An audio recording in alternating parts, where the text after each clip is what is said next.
Here are 5 things that you could have been doing on your back with your hands up that could have resulted in you getting shot. Charging a spirit bomb, making gang symbols so that other gang members in the area come running to your aid, responding to an MC who says put your hands up if you really don't give a fuck. You're probably racist, and if you're not racist, you definitely carry some prejudice. And I'm gonna tell you why.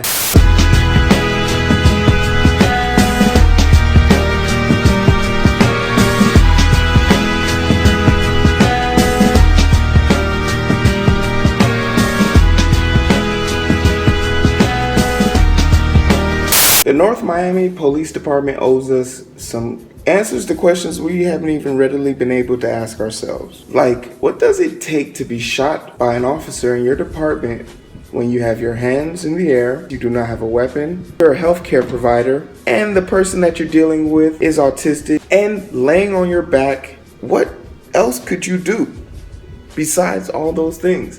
I mean, you have to be going to heaven for doing this. Your name is Charles Kinsey. You work at a mental health facility. You work specifically with adult children, basically, who have autism. Like, you're going to heaven. Jonathan, you just shot an angel of God. Like, he's been sent here to help us. One of the patients left the facility, and one of the healthcare providers pursued. His name was Charles Kinsey. Made an attempt to retrieve the patient back, but in his efforts, he was stopped. Police call out, which I really need to start getting these call outs and who's making these calls, because it's borderline ridiculous. Someone called out and said there was a person walking around with a weapon that looked like a gun. It's now been later confirmed that weapon was a toy truck. So who's making these calls? Can we start holding these people accountable? Because, I mean, they're getting people shot legitimately. Arrives on scene with his partner who fabricated a section of the story. He got suspended without pay. The thing that worries me about John the most is that he has a degree in nursing health. So he has basic life support and the ability to identify personnel in distress. But all that police training trumps all that useful training. If Jonathan was using any type of detective reasoning from any walk of life, he would have easily been able to tell that this wasn't a normal situation. The person videotaping the footage was closer to the suspects than the officers were while giving commands. In other words, the officers were so far away that even if they were giving commands, there's no way that Charles could have heard it or the patient would have heard it. So it begs me to wonder, why draw your weapons and give commands if you know you can't hear them and they can't hear you? It's illogical. Instead of them to take a more tactical position, get in closer, or even call for backup, shooting is not the option here. And the fact that you think you're going to save someone's life by taking another person's life isn't equivocal.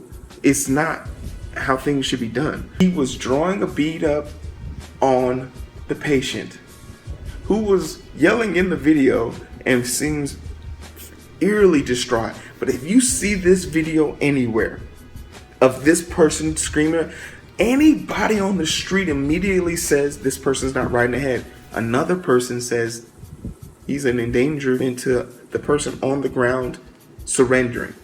He said he drew a bead up on the patient because he was trying to protect Charles Kinsey, who at the time had no injuries and was willingly submitting himself.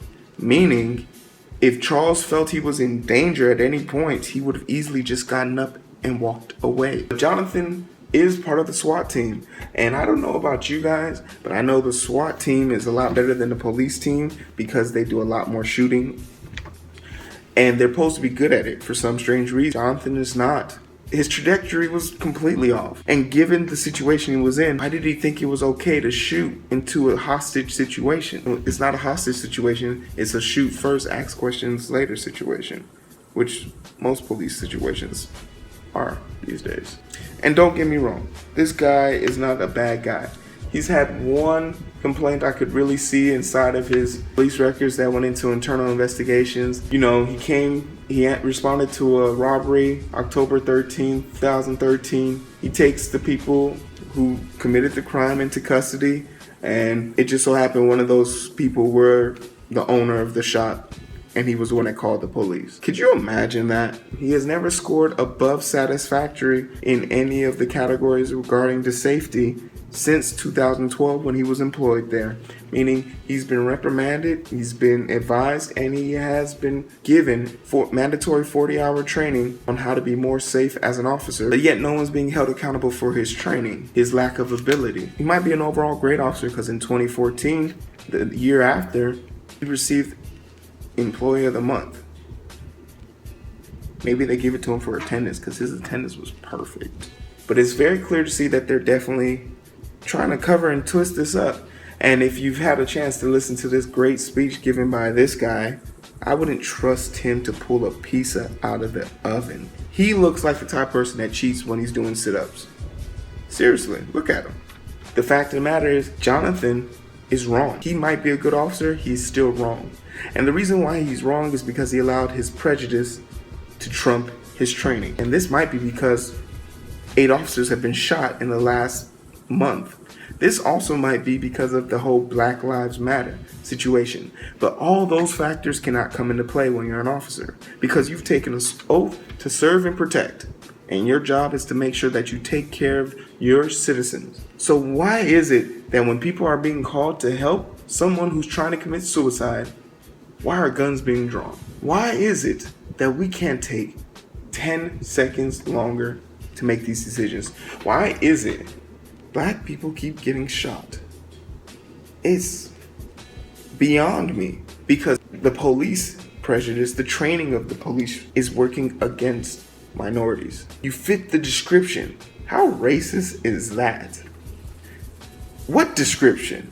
Being Black? That's not adequate, because there's officers out there who can supposedly spot someone without a seatbelt on from a quarter of a mile away. So why can't they see somebody and be able to tell that that's not them?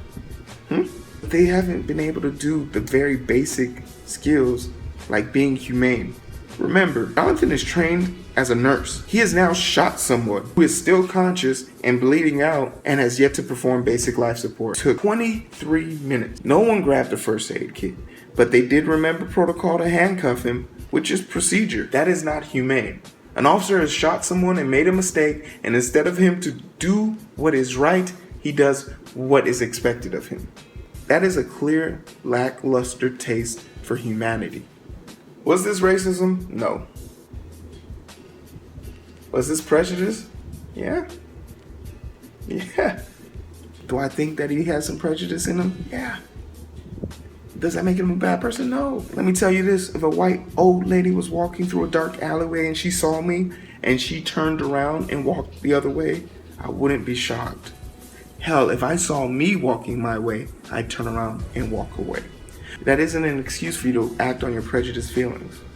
You're a trained officer of the state. We need you to come correct. We need you to serve and protect. What we really needed you to do was to set a better example. What we really needed you to do was to take a second and be more humane.